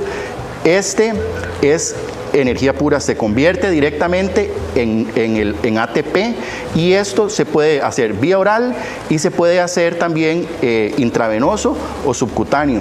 Pero ahora, como le estaba diciendo, también existe una línea nueva de productos que están en investigación, y eso hay que dejarlo claro, que son los péptidos. Y existen en péptidos una línea que son los péptidos mitocondriales, que son específicamente para trabajar esa máquina, esa planta dentro de la célula. Y estos la verdad es que están en estudio y están próximos a ser liberados nuevamente en julio de este año por FDA. Pero sabemos que hay mucha gente que los está utilizando porque los consigue. Entonces, por favor, si los están usando, siguen siendo medicamentos que hay que tenerles cuidado, y es mejor que se asesoren con profesionales que están debidamente certificados, ya que habemos muy pocos que estamos certificados para trabajar péptidos, porque siguen siendo cadenas cortas, porque hay veces uno dice péptidos porque a uno tal vez le parezca muy normal o conocido, pero son cadenas cortas de aminoácidos que se encargan de procesos de señalización en el cuerpo. Entonces, son buenísimos. Doctor Strickland, muchas gracias por venirnos a hablar de este tema. Gracias. Tenemos a doña Lorena aquí, ya le vamos a responder la consulta, doña Lorena. Mientras tanto, compañeros, ustedes siguen. Así es, si usted quiere bajar los niveles de colesterol y además hacer que sus defensas realmente le protejan de algún resfrío, ahora que llegaron las lluvias, le tenemos una muy buena alternativa, que es que usted empiece a consumir la clorofila. Jamie Cantillo Eso, está con Jamie. nosotros, experta en esta medicina natural, y nos va a enseñar hoy todos los beneficios que podemos encontrar. Lo que hacemos es que ya le incorporamos verduras. Nosotros le pusimos camote, elote, plátano, papa. La hicimos como con bastantes verduritas ya harinosas y también tiernitas, porque estas no le ponemos arroz, sino nada más la proteína y las verduritas. ¿Cómo se cocinan las verduras? Porque hay algunas que son más duras que otras, ¿verdad? ¿Cómo es ese proceso? Aquí lo importante es hacer un corte que sea como muy parejito, que todas las verduras, no importa que sea más duro uno que otro, pero que todas sean las verduritas que sean en bastoncitos y parejitas. Entonces se van a cocinar muy parejo, sin problema. Arranquemos entonces, Ivonne, para hacer esta riquísima, vea, ya aquí está lista, una olla de carne. ¿Qué lleva esta sopa? Bueno, para iniciar vamos a cocinar la carne, entonces en la ollita, ya aquí tenemos el caldo listo, pero cuando lo vamos a empezar a hacer, en la ollita vamos a poner los olores, ya sea cebolla, chile, podemos poner apio, culantro de coyote para que le dé más sabor.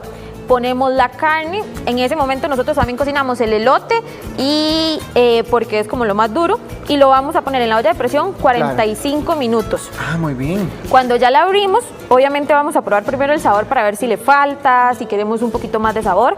Y cuando ya arreglamos el caldito, vamos a empezar a ponerle las verduras que vamos a cocinar. ¿Eso qué es? Esto es chayote. Con cáscara. Con la cáscara porque es chayote sazón, entonces tiene que ser con la cáscara. Tenemos camotito que va con la cáscara porque si no se nos despedaza. La papa la pueden poner con cáscara o sin cáscara. Tenemos también el ayote sazón que va con la cascarita porque si no también se nos va a despedazar. Y plátano verde y zanahoria. Es lo que le vamos a poner. Si lo estamos haciendo en presión, cuando ya tenemos todo, cerramos. En el momento que empieza la olla a pitar o a sonar, son de 3 a 4 minutos, depende qué tan grande hayamos partido las verduritas. Ah, lo podemos hacer en olla de presión también. Sí, es muchísimo más fácil y más rápido, digamos. Ahora, si no tenemos olla de presión y lo hacemos así como lo está haciendo usted, por ejemplo, ¿cuánto tiempo podría tardar las verduritas en estar listas? Va a depender mucho del tipo de cocina, por lo general en cocina de gas es más rápido porque calienta más rápido, en una cocina eléctrica sí dura un poco más. También va a depender mucho de la olla que usemos, porque hay ollas que calientan más que otras y del tamaño, entonces podemos ir revisando a ver más o menos cuánto duran. Hay verduras que tal vez en 15 minutos estén, otras tal vez no, entonces cuando es en presión es más fácil porque todas con la presión de la olla van a salir más rápido, pero cuando es así hay que ir con tiempito. Con poquito a poquito. Doña Graciela, vea, con permiso, yo voy a revolcar esta sopita porque se ve muy rica. Por ejemplo, esta olla de carne, ya vean qué delicia como se ve este caldito. ¿Cómo se prepara esta carne que se ve tan riquísima? Las carnes para la olla carne podemos usar pecho, se puede usar cecina, podemos usar carne con hueso, costilla, y bueno, la lavamos bien, la ponemos con muchos olores, que es lo más importante. Yo creo que los olores es lo que más le da sabor al caldito. Ahora que estamos viendo ahí el elote, ¿cuánto tiempo antes, Ivonne? El elote lo vamos a poner con la carne, entonces en el momento que ponemos la carne, si es en presión desde un inicio, y si no lo vamos a hacer, o sea, en la cocina, desde que ponemos la carne tiene que cocinarse el elote. Y el elote le da sabor a la olla carne, por eso siempre le ponemos de primero. Ahora, estas que echamos aquí, ¿verdad? Son más suavecitas. ¿Cuánto tiempo después, digamos, de que ya se cocinó eso, podemos echar, por ejemplo, el camote y todas esas que son más suavecitas? Si tenemos una ollita convencional, en 10 minutitos se nos va a cocinar el ayote y el camote. Entonces, lo primero, si se hacen así en ollitas, lo vamos a ir despacito, primero poniendo el chayote, luego la papa, y de último vamos a poner camote y ayote. Y si es en presión, no hay problema, se puede poner todo junto y se va a cocinar. Vea, es que aquí están todas las verduras. Yo estoy moviendo esto porque esto es riquísimo. O sea, tiene mucho color, mucho sabor. Por ejemplo, aquí tenemos estas otras dos verduras. Estas sí son más suavecitas, ¿verdad? El plátano y el chayote se ponen cuando las abrimos y ponemos porque en realidad son un poco más durillas que el camote o el ayote. ¿Y la yuca? La yuca por lo general nos gusta hacerla por aparte, porque si no se nos va a espesar demasiado el caldo, porque la yuca tiende a espesar. Entonces lo ideal es por aparte. Esta carne tan sabrosa, ¿verdad, doña Graciela? ¿Hay que cocinarla con hueso? Se puede cocinar con hueso, le da mucho sabor. Costilla, hueso de pescuezo, eso le da mucho sabor a la sopita. Ajá, entonces sí es importante. Sí, es importante. Ahora, ¿verdad? Muchas veces dicen es que la parte del jarrete también se agrega. ¿En qué momento? ¿Cómo es el secreto? Lo primero, porque lo primero para una olla carne es hacer un buen caldo. Entonces usted pone el huesito, con la carne, ya sea, si tienes jarrete, entonces pones cecina y el jarrete. Pero es lo primero, porque lo importante es hacer un buen caldito. Es que no sé si ven el humo, pero es que esto está hirviendo, vieran qué delicia. Ahora, vea, yo quiero que veamos también, voy a echarle agüita para limpiarlo, para que movamos esta otra sopita de aquí que tenemos tan sabrosa. Por ejemplo, ¿cómo preparamos estas lentejitas? Ven qué rico. Siempre es importante tener un caldo que es como un fondo, digamos, para hacerlo. Ese de res, pero se pueden hacer de pollo, podemos hacer lentejas. Hay veces que hacemos lentejas también sin carne. ¿Esto es? Eso es cecina. Ah, ok. Yo creí que era como tiquiqueña. Ajá. Sí, y le picamos todas las verduritas. En el caso de las lentejas. Quititeña, ajá. Ajá. En caso de las lentejas, se echa todo al mismo tiempo. Las verduritas y las lentejas, porque son muy suavecitas. Claro. Se cocinan juntas. Ahora, ¿y la sopa de tomate? Esa es una sopita azteca. Entonces, la sopa azteca nosotros la hacemos... Esta. Ajá, aquella. Con pollito. Y lo que hacemos es, bueno, primero se cocina el pollo, ya se puede ser la pechuguita con hueso o si prefieren deshuesada. Desmenuzamos el pollito. En el caldo que cocinamos el pollito podemos cocinar tomate, chile, cebolla o podemos hornear en una bandejita el tomate, el chile, la cebolla, el ajo y dorarlo. Cuando ya se licúa, entonces ya lo ponemos en la cocina y vamos dándole sabor. Se acompaña con quesito mozzarella, tortillitas, aguacate y también se le puede echar chile. Claro, y estas otras es para acompañar estas papitas con el aguacate. Correcto, para la sopita. Bueno, perfecto, ellas son Graciela Azofeifa y Ivonne Chavarría Azofeifa que nos acompañaron esta mañana con esta sopita. Vea cómo sale ese humo de soya carne. Muchas gracias a ambas por acompañarnos. Gracias por la invitación.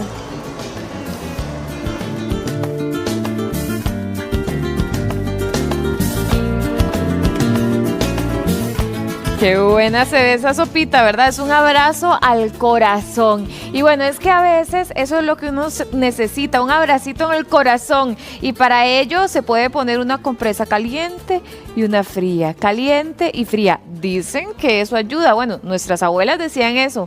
Melissa Umaña nos va a contar porque está lista con el fisioterapeuta para ver si es cierto que eso nos quita los dolores. Hola, sí, muy buenos días, Mari. Hablemos de dolores musculares, ¿verdad? También de esa carga que a veces sentimos en la espalda por las distintas rutinas diarias, por el estrés. Todo eso y más usted lo puede trabajar con frío extremo o con calor, pero no es solamente echar hielo en una tina con agua. Venga, por favor, para mostrarle un poco de cómo se hacen estas terapias a nivel profesional y también que sea Andrés Calderón, quien es el experto, el que nos hable. Andrés, ¿cómo está? Buenos días, gracias por acompañarnos. Hola, buenos días, un placer estar por acá. Bueno, Andrés, hablemos ahora sí con esa modelo carguísima que le agradecemos mucho. Va para adentro, don Solo. ¿Qué se tiene que hacer cuando van a empezar a hacer terapia de frío? Normalmente, bueno, previamente se hacen unas terapias respiratorias, más que todo para preparar el sistema nervioso, ya que lo vamos a exponer a un choque térmico demasiado alto. Entonces, en el caso de nosotros, ya que empezamos un poquito antes, ya ella realizó las terapias de respiración y en este caso ya iría a meterse al frío de una vez. Ok, perfecto. Bueno, vamos entonces para ver cómo vaya para adentro. Vean, y yo metí la mano hace un momentito en esta tina y no es jugando. Uno siente que se le duermen los dedos, pero ella está demasiado carga. ¿A qué temperatura entonces está el agua y cuánto puede ya estar ahí sumergida, Andrés? En este momento la temperatura está a 12 grados y normalmente se está sumergido en el frío de 2 a 3 minutos. Los beneficios empiezan a partir de 2 minutos hasta 7 minutos, que debería de ser el máximo permitido para estar en esas temperaturas pues tan agresivas, ¿verdad? ¿Qué pasa con el cuerpo? ¿Cuáles son los beneficios? Bueno, en el caso del frío tenemos una vasoconstricción. Esto lo que genera es que toda la sangre de las extremidades se va hacia la zona del tronco para proteger los órganos vitales, y esto va a generar una desinflamación a nivel muscular y articular, ¿verdad? Después tenemos beneficios a nivel cognitivo o a nivel de sistema nervioso, y esto lo que genera es que aumentamos el umbral de dolor y liberamos dopamina, bajamos los niveles de cortisol y además eleva los niveles de adrenalina en el cuerpo. Bueno, ella se ve, ¿verdad? Que está sentadita como en una gradita que tiene la misma tina hasta la cadera, pero ¿cuánto se sumerge? Hay gente que si quiere se podría acostar. Exactamente, de hecho, bueno, los beneficios totales se ven o son mejor cuando ingresas hasta la zona de los hombros, ¿verdad? La cabeza o la cara nunca se ingresa. Sin embargo, con solo ingresar las piernas ya empezamos a ver beneficios porque las piernas son la parte más grande del cuerpo, ¿verdad? E inclusive las piernas almacenan muchísima sangre. ¿Cuánto tiempo entonces, Andrés, puede estar ella? ¿Cuánto es lo mínimo y cuánto lo máximo? Lo mínimo son 2 minutos y máximo, o los beneficios ya totales se ven a los 3 minutos. Ya después de eso, si alguien quiere estar por más tiempo, no debería de pasarse de 7 minutos para que no se vean efectos contradictorios más bien. ¿Y la temperatura del agua cuánto es lo mínimo que debería estar y si la pueden cambiar de acuerdo a la persona? Claro, nosotros podemos ajustarlo ya que esto es una tina especializada para eso, ¿verdad? Entonces, normalmente los beneficios se ven debajo de los 15 grados, ¿verdad? Y conforme va bajando la temperatura, son los beneficios, por así decirlo, son mejores porque el umbral aumenta. Sin embargo, no se recomienda estar por debajo de los 5 grados. Y ahora podríamos pasar entonces al sauna, ya vamos a lo más rico, ya saben, demasiado carga ni chistó. Hay gente que puede entrar como en cierta crisis también. Ustedes les dan ese soporte, Andrés, si alguien pega gritos, no le gusta el agua. Sí, por supuesto. De hecho, pasa mucho que las personas les empieza a dar un poquito de hiperventilación, por eso se dan las terapias de respiración primero para ajustar el sistema nervioso. Sin embargo, ya si la persona se ve que está entrando en un estado en el que no puede estar ahí o no está apta para estar ahí más, entonces automáticamente lo que se hace es sacar a la persona y de una vez pasarla al contraste, ¿verdad? Ok. Ahora, el contraste, usted dijo la palabra, ¿verdad? Ya está entrando entonces a lo caliente. Ahora sí, ¿a qué temperatura está el sauna también, Andrés? ¿Y por qué? ¿Por qué pasar del frío al calor o viceversa? Claro, queremos generar un efecto bomba, así se le llama, ¿verdad? Porque como les comenté anteriormente, en el frío vamos a generar una vasoconstricción, en parte vamos a generar una vasodilatación. Entonces,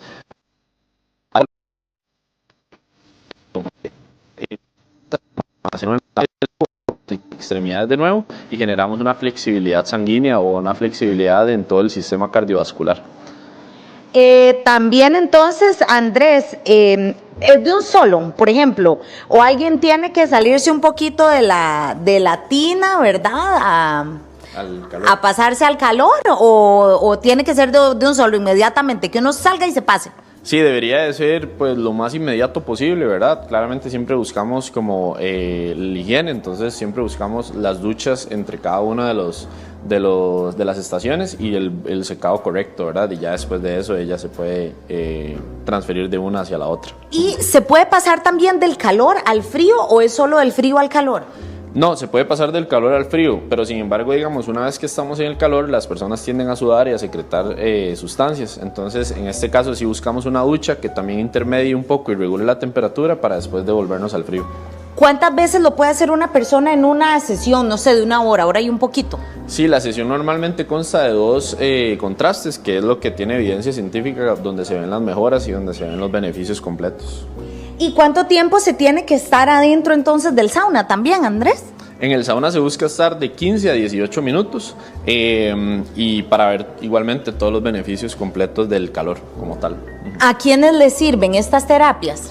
Esto, mayormente está recomendado para deportistas y también para personas que tienen problemas con el descanso, ¿verdad? Estrés muy alto, el cortisol muy elevado, entonces esos son como normalmente los clientes que más atendemos acá y los deportistas son los que más ven beneficios durante sus entrenamientos y durante sus semanas de preparación, entonces son clientes muy comunes en este tipo de terapias. Hay personas que tienen dolor crónico, reumatismo, artritis, situaciones así, ¿podría beneficiarles a ellos? Claro, de hecho por eso se le considera una terapia, ¿verdad? Es una terapia pasiva, ya que el frío como tal desinflama las articulaciones y desinflama los músculos, por lo mismo que te mencionaba sobre el flujo sanguíneo y además por la parte del sauna vamos a generar de nuevo esa expulsión y secreción de toxinas y de residuos metabólicos, entonces ayuda muchísimo a generar.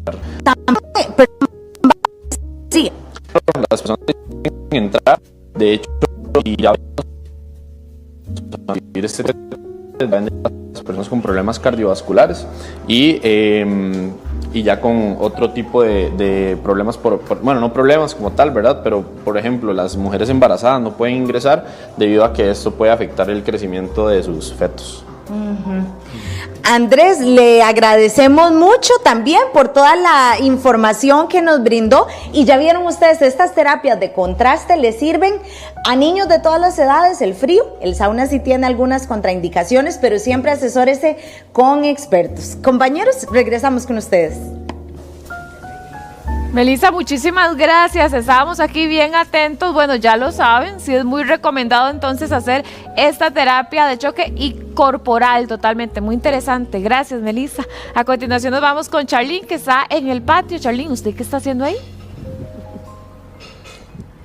Aquí estoy muy bien acompañada porque les vamos a hablar de cuando varias afecciones crónicas se juntan. Hablemos de la hipertensión que daña pues muchos órganos, en este es el corazón, los riñones.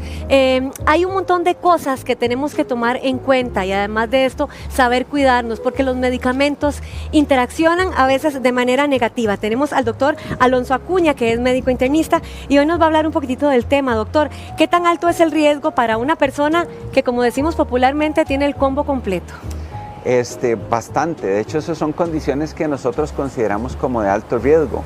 Y muchos de los medicamentos que usamos en la medicina se basan en ese riesgo cardiovascular. Entre más enfermedades se junten, más chance hay de que haya enfermedad, que vaya a terminar en alguna enfermedad grave cardiovascular, llámese un infarto o un evento cardiovascular, como un derrame o como una arritmia o inclusive muerte súbita. Estos pacientes de alto riesgo deben ser tratados acorde a este riesgo y nosotros somos más agresivos en tratar a los pacientes desde el punto de vista de la diabetes, de la hipertensión, del colesterol, otras enfermedades. Entonces, cuando se juntan todos estos factores, este paciente, como dice la gente, va ganando numeritos, va ganando probabilidad. Y esto es un juego de probabilidad. Muchas cosas en medicina no necesariamente van a ocurrir. Es una probabilidad que ocurra. Lógico que conforme yo construyo esta probabilidad, se va apilando esta probabilidad, mi probabilidad pasa de ser pequeña a mucho mayor y ahí es donde vamos a tener problemas. Y lo que hacemos los médicos es tratar de disminuir que se dé ese evento, disminuyendo las probabilidades. ¿Cómo? Controlando mejor esas enfermedades crónicas y tratando de que los medicamentos tengan acorde en cuanto a prioridades se refiere. Hablemos de esta suma no tan positiva: diabetes más hipertensión más insuficiencia cardíaca. ¿Cuáles son los riesgos? Son bastante. De hecho, vamos a ver, muchos pacientes que tienen hipertensión arterial desembocan, si no se controla bien la hipertensión arterial, en un problema de insuficiencia cardíaca. ¿Por qué? Porque el corazón va dilatando, se va perdiendo fuerza de estar batallando contra presiones arteriales más elevadas y finalmente cae en falla cardíaca. Y en caso de diabetes también, usualmente empieza a afectar la circulación de pequeños vasos sanguíneos o bien de vasos más grandes como las coronarias, que puede llevar a un infarto y puede también desembocar en insuficiencia cardíaca. Si ya un paciente desarrolló insuficiencia cardíaca bajo cualquiera de estas dos condiciones, de hipertensión o diabetes, es un paciente de muy alto riesgo. ¿Por qué? Porque ya estas enfermedades están generando daño en un órgano. Es igual que si el paciente desarrolla enfermedad renal, a eso le llamamos daño a órgano blanco. Hay órganos en el cuerpo que estas enfermedades pueden dañar de forma preferencial o de forma más marcada, y esto es lo que nosotros tratamos de evitar. ¿Cuáles son, por ejemplo, algunos de estos órganos para que la gente lo entienda? Corazón, ¿verdad? Entonces puede llevar a infartos o falla cardíaca o arritmias. Riñón, entonces puede llevar a insuficiencia renal crónica desde muy leve hasta que llegue a requerir diálisis.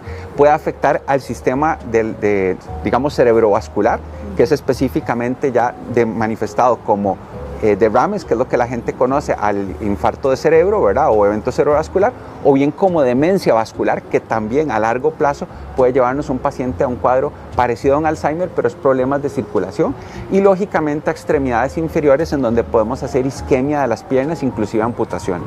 ¿Estos pacientes son más dependientes y frágiles después de los 80 años? Claro que sí. ¿Por qué? Porque estas enfermedades son enfermedades crónicas y van generando un efecto acumulativo de daño sobre los diferentes órganos. Y si a eso agregamos el daño que se genera por senescencia, o sea, por edad, por envejecimiento, lógico que estos pacientes están en mayor riesgo. Ahora, no todos los pacientes entran en el mismo canasto. Nosotros podemos tener pacientes hipertensos y diabéticos muy bien controlados a lo largo de su vida y llegar a más de 80 años con enfermedades muy bien controladas. O bien que desarrollen estas enfermedades ya mucho más avanzadas en su vida, por ejemplo a los 75, entonces las enfermedades han tenido menos tiempo para generar daño. Claro. Y al contrario, podemos tener pacientes que han tenido esta enfermedad muy mal controlada, llegan a esa edad de adulto muy mayor, que llamamos de más de 80 años, y es lógicamente, puede ser un calvario en el sentido de que va a tener múltiples comorbilidades, que va a tener múltiples complicaciones y que es posible que ese paciente desarrolle eventos mayores. Ahora, ¿cómo se le hace un seguimiento a la persona, un tratamiento más integral? Eso es dependiendo, bueno, primero que nada decir que siempre lo ideal es tener a cargo a un médico especialista que integre a este tipo de condiciones, ¿verdad? Hay varios especialistas que nos encargamos de este tipo de condiciones, medicina interna, geriatría, medicina de familia, lógicamente algunas subespecialidades también tienen esa visión integral, llámese cardiología, nefrología, endocrinología, que pueden hacer cargo de estos pacientes, pero lo importante es ver cuál es de estas condiciones la que puede tener más peso en llevar al paciente a enfermedad y cuál es la que yo debo corregir. Por otro lado, nosotros siempre vamos a priorizar algunos medicamentos que van a evitar que se generen daños sobre estos órganos que hablábamos que se pueden, digamos, preferencialmente dañar, que son los daños que evitamos a órgano blanco, y ahí nosotros, por ejemplo, podemos buscar medicamentos que previenen daño a corazón, medicamentos que previenen daño a ojos, medicamentos que previenen daño a riñón. ¿Se tratan al mismo tiempo? Todo al mismo tiempo, correcto, porque muchos de estos medicamentos también nos van a ayudar a mejorar el control, por ejemplo, de una insuficiencia cardíaca o de una hipertensión arterial. Algunos medicamentos de hipertensión arterial funcionan para prevenir daño renal y daño cardíaco. Algunos medicamentos de la diabetes per se, digamos, protegen al corazón de eventos cardiovasculares y protegen también al riñón. Entonces, lógicamente, tratamos todo y siempre optimizando en la medida de lo posible la medicación para darle lo que es necesario al paciente, ni más ni menos. Eso es muy importante. Estamos en Facebook Live, doctor. Carla nos pregunta, dice que tiene 41 años, que tiene presión alta, fibromialgia, contractura de espalda, dice que ahora se le duermen las manos por la noche, también tiene ataques de ansiedad y taquicardia, además de esto mucha fatiga. Ok, aquí se están mezclando varias cosas. Por ejemplo, la hipertensión arterial es una condición muy frecuente, ¿verdad? La fibromialgia no tanto, pero también además podría ser que se mezcle algunos de los síntomas con los trastornos de ansiedad. Esta paciente nos dice, por ejemplo, que tiene mucha fatiga, eso es típico de la fibromialgia, entonces podría ser que la fibromialgia no esté tan bien controlada, ¿verdad? También algunos síntomas de hipertensión pueden ser muy leves o pasar inadvertidos, ¿verdad? De ahí básicamente el nombre que se le conoce a la hipertensión arterial como el asesino silencioso, porque no nos da muchas veces síntomas y se va manifestando ya de una forma más agresiva o más evidente cuando ya se hace el evento, ¿verdad? De una forma rápida. Entonces hay que tener eso en cuenta, pero por los síntomas que ella dice, por ejemplo, fatiga podría ser fibromialgia, la taquicardia, sí, la taquicardia podría ser manifestación de alguna complicación derivada de la hipertensión o bien de su ansiedad. Pero hablando de lo que hablábamos de que hay que tratar al paciente integral, por ejemplo, este paciente se puede beneficiar de medicamentos que controlan frecuencia cardíaca para quitarle los síntomas de taquicardia y que le ayudan a controlar presión arterial. Entonces, uno siempre trata como médico de optimizar el medicamento de las opciones terapéuticas para darle el mayor beneficio al paciente. Seguir una línea. Tenemos la pregunta de Mayela. Dice que tiene 53 años, que es hipertensa, que tiene insuficiencia cardíaca y riesgos. Bueno, dice que también el marido de ella es hipertenso y diabético. Sí. ¿Corre riesgos? ¿Qué tipo de riesgos? Sí, claro que corren riesgos ambos, ¿verdad? Los pacientes que ya tienen falla cardíaca tienen riesgo de descompensarse de la insuficiencia cardíaca y caer en hospitalizaciones, ¿verdad? Porque el corazón puede, digamos, perder su funcionalidad por una crisis, por alguna condición externa y exacerbar el problema crónico que tiene, ¿verdad? Y como habíamos hablado, sobre todo, veamos esto todo como un global, al sistema cardiovascular en un global, es tal vez el sistema que puede verse más afectado en la diabetes, en la hipertensión, ¿verdad? Entonces podría tener más riesgo de infarto, más riesgo de eventos cerebrovasculares, más riesgo de isquemia hacia las piernas y más riesgo de daño renal. Lógicamente, como les digo, siempre y cuando estas condiciones estén en seguimiento y buen tratamiento, alcanzando metas ideales, estos pacientes van a tener menos riesgos. Okay. Silsa también nos dice que ella tiene una presión de 220/100, que qué tan dañina es. También dice que una prima tiene un tumor en la glándula suprarrenal y su presión es esa.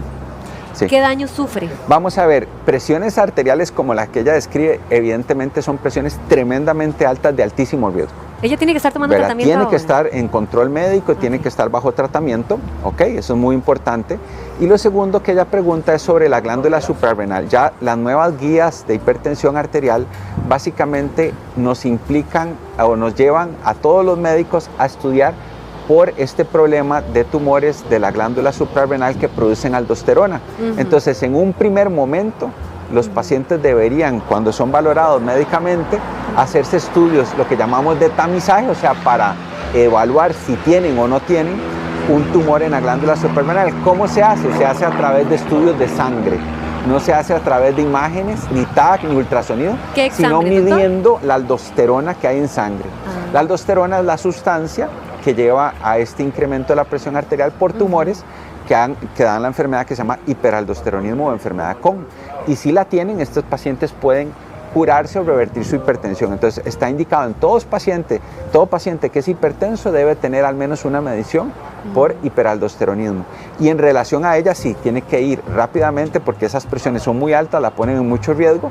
Para que tengamos una idea, la población normalmente debería tener presiones menos de 120/70. Esa es la presión ideal para cualquiera de nosotros. Eso es vivir bien, digamos. Eso es una excelente presión. Okay. Entre 120 y 140 de sistólica, lo que la gente conoce como primera presión arterial, y entre 70 y 90 la diastólica, que es lo que la baja que le dice la gente, estas presiones, dependiendo del acúmulo de factores de riesgo, podría ser requerirlo tratar, o sea, requerir un tratamiento farmacológico, no solo cambios de estilo de vida, que eso siempre se debería indicar a todo el mundo, ¿verdad? Hacer dieta, ejercicio, comer poca sal y demás. Entonces, vean que la cantidad de personas que pueden ser hipertensas es grande.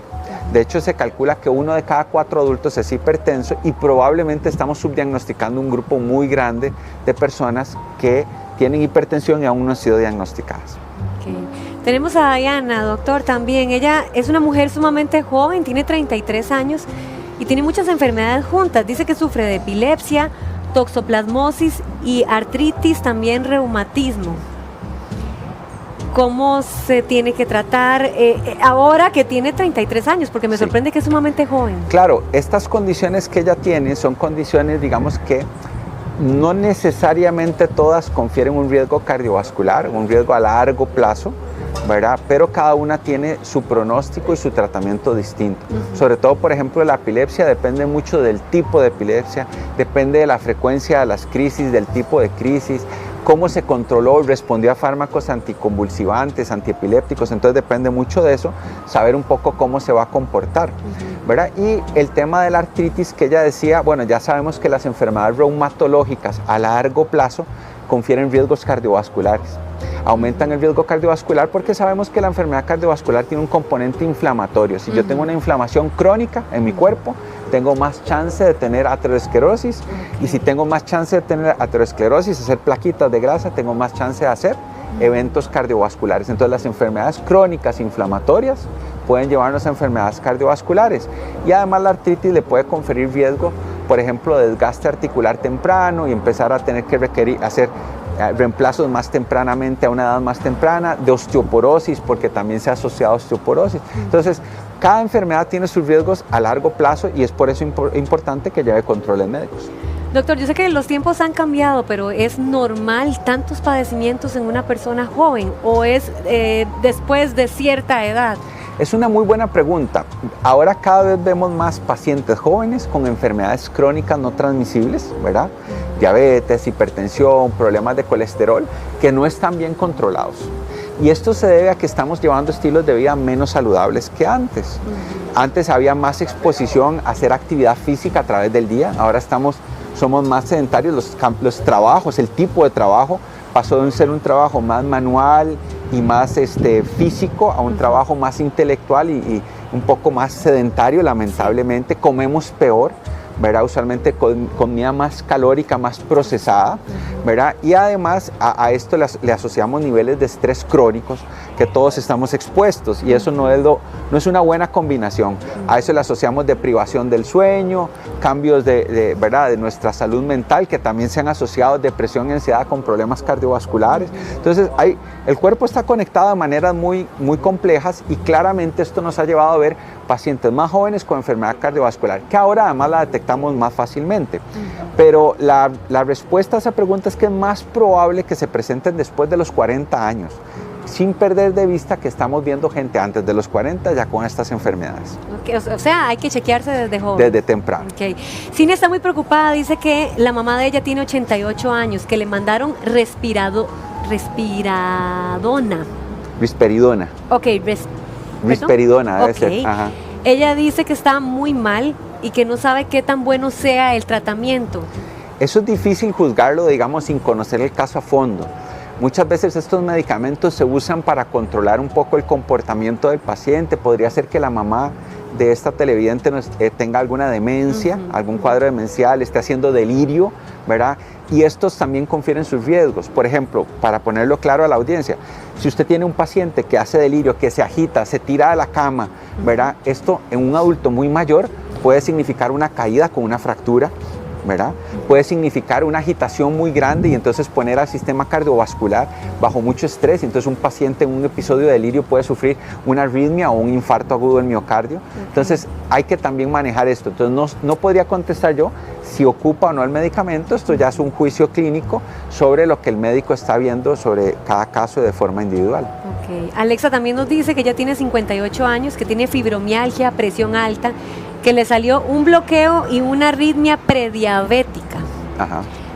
Todo esto, bueno, no suena muy bien, ¿verdad, doctor? Pero en realidad, sí. ¿Qué tendría que hacer ella? No es tan infrecuente que veamos este tipo de personas en la consulta, de hecho es bastante frecuente. La prediabetes tiene una prevalencia cada vez más alta, ¿verdad? Y la prediabetes, lo primero que debe hacer un paciente es hacer cambios de estilo de vida. Habría que ver si esta persona está haciendo actividad física, ojalá hacer ejercicios, inclusive ejercicios que involucren peso, porque sabemos que la construcción, o sea, la generación de músculo puede tener un efecto muy positivo en el azúcar promedio, lo que se llama hemoglobina glicosilada, en la resistencia a la insulina, puede bajárnosla. Entonces no solo hacer ejercicio cardiovascular, sino que involucre pesas. La dieta, hablamos de alimentos procesados, alimentos muy calóricos, tratar de bajarlos, empezar a comer más verdura, más vegetal, frutas con moderación, ¿verdad? Habría que ver también si requiere o no, porque algunos pacientes prediabéticos bajo ciertas circunstancias pueden requerir tratamiento médico. Y dependiendo de lo que haya de peso, también tratar o no el peso. Por ejemplo, si esta paciente tiene una obesidad muy significativa, se podría beneficiar de tratamiento de pérdida de peso, ya con fármacos, o eventualmente si es algo de un sobrepeso, tal vez solo ocupe cambios de estilos de vida. Entonces esto hay que tenerlo en consideración. Y respecto al bloqueo que ya nos decía, habría que ver qué tipo de bloqueo. Hay bloqueos a nivel cardíaco, bloqueos de rama derecha, y otros bloqueos que confieren muy bajo riesgo, o sea, prácticamente nulo cardiovascular, y otros bloqueos que confieren riesgo cardiovascular mayor. Bueno, también tenemos la pregunta de Francisca. Dice que ¿cuánto tiempo se puede normalizar la vitamina D? Me imagino que en cuanto a suplemento. Sí, esta es una pregunta más amplia, ¿verdad? Más porque dependería de la condición que la llevó al déficit de vitamina D. Una condición muy frecuente es que ya no nos exponemos a sol, por ejemplo. Estamos bajo techo, entonces no recibimos sol de manera adecuada. Nuestra dieta ya es más carente de vitamina D, ya casi vísceras no se comen. O sea, usted le dice a alguien de las nuevas generaciones que le va a preparar un hígado, ¿verdad? Sí. Un bistec encebollado de hígado. Ya no quieren los no, chiquillos. Inmediatamente, pues, ¿verdad? Hay una mueca y no van a comérselo. Y a esto también se le agrega que algunos de los cambios que hemos tenido en dieta, por ejemplo, mucha bebida carbonatada, exceso de cafeína, de teína, puede llevar a menos absorción de vitamina D. Y habría que ver si ya tiene alguna condición que disminuya la absorción, ¿verdad? Enfermedades malabsortivas, enfermedad celíaca, algunas otras enfermedades, al uso de algunos medicamentos que disminuyen la absorción de vitamina D, y dependiendo de eso ya podría uno decir cuánto puede tomar y del nivel que ya tiene, lógicamente, si es un nivel muy bajo o más cercano al valor normal, que en términos generales se acepta 30 nanogramos por mililitro para arriba. Ahora, En términos generales nos va a llevar bastantes meses, que es la respuesta a ella para que ella lo tenga claro. Va a tomar mínimo 4 a 6 meses llevar a una normalidad esa vitamina D, inclusive a veces nos lleva más tiempo. ¿Eso se toma a diario? Depende, hay varias formulaciones, puede tomarse diario, puede tomarse semanal o puede tomarse mensual, dependiendo de las formulaciones que el médico escoja. Tenemos la pregunta de María Teresa, ella dice, tomo enalapril y alodipino desde hace 3 años. Dice que nota que se le inflaman las manos y que se ha hecho muchos exámenes, pero extrañamente todo sale bien. ¿Será que las pastillas de la presión le están causando ese tipo de hinchazón? Es una muy buena pregunta porque casi todos los medicamentos tienen efectos secundarios, ¿verdad? Es muy difícil decir que un medicamento no tiene efecto secundario. Y básicamente lo que nosotros podríamos asegurarle a los pacientes es que independientemente del medicamento, algún efecto podría aparecer, pero la ganancia que puede tener con el buen control de presión arterial tiene que sopesarse con el posible efecto secundario. En este caso, uno que genera un hinchazón que es frecuente es la amlodipina. Ella nos decía, es un efecto secundario frecuente. Para minimizarlo pueden pasar la toma a la noche, eso minimiza un poco. Antes de acostarse. Antes de acostarse minimiza un poco el efecto secundario de edema, ¿verdad? Y también tener claro que este efecto secundario a veces es tan leve que no va a llevar al paciente a suspender el medicamento o requerir suspender el medicamento porque el paciente nota apenas una hinchazón muy discreta, ¿verdad? Y que tal vez se exacerba los días calurosos o si pasó mucho tiempo de pie o sentado. Pero el beneficio que recibiría, dado que el control de la presión se optimiza, es mucho mayor a el beneficio que, tendría o quitar el medicamento y perder ese buen control que lleva. Entonces, siempre los médicos sopesamos el tema de un buen control versus efectos secundarios, ¿verdad? Y si el efecto secundario es menor, tratamos de que el buen control prevalezca, explicándole al paciente que el efecto secundario sea tolerable y que no altere su calidad de vida. Hay que ir midiendo para un cuidado integral. Celia dice que si puede repetir, doctor, el rango de una presión arterial normal. La presión arterial normal, tengámoslo claro, para la población general va a ser siempre ideal menos de 120/70. Eso es lo que nosotros deberíamos apuntar como ideal. Es una presión mucho más baja de lo que se hablaba previamente, pero esto es lo que se ha ido viendo como el valor en donde menos riesgos cardiovasculares tiene una persona. Entre 120 y 140 de sistólica y entre 70 y 90 depende de las condiciones y las enfermedades que pueda tener, puede ser susceptible de tratarse esa hipertensión, aunque tradicionalmente se ha considerado hipertensión más de 140/90. ¿Y por qué ahora se trata ese grupo de pacientes? Porque ya se ha visto que con pequeños aumentos, por ejemplo, yo antes le decía a alguien, usted está en 136/84, ¿verdad? Que era una persona con algunas condiciones adicionales, problemas de colesterol, tal vez tenía una artritis reumatoide como la televidente que nos dio, y tal vez le decía, no, esperemos, esa presión no está tan alta. Ya sabemos que ese paciente, por ejemplo, haciendo cálculos de riesgo cardiovascular, si su riesgo cardiovascular es alto, se beneficia de darle tratamiento para disminuir el riesgo cardiovascular. Okay. Doctor, tenemos muchas preguntas, lastimosamente se nos acabó el tiempo, pero tenemos a Sonita, Ana, Diana, Marlene, Carla, esperando, bueno, tengo un montón más. ¿Podría quedarse conmigo contestándolo fuera de cámara? Mucho gusto. Muchas gracias. Él es el doctor Alonso Acuña, médico internista, y hoy estuvo hablándonos de este tema que causó muchísimo interés. Gracias, doctor, por acompañarnos. Continuamos. Empieza ya la época lluviosa y con ella los resfriados. Con Lysol elimina más de 100 gérmenes en casa o fuera de casa y en más de 100 superficies. Con Lysol regresan las lluvias, no los gérmenes causantes de enfermedades.